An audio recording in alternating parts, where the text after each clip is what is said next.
Hello everyone, in this video I'm going to show you how you can add animation to your video in CapCut for PC. So it is super simple and I think this video is especially for those of you who are using CapCut PC for the first time. So import your video and add to track.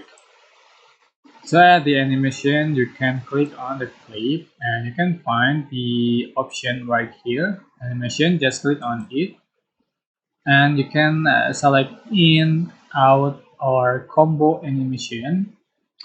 So for example, I'm going to select in animation and just click on the animation you like and adjust for the duration.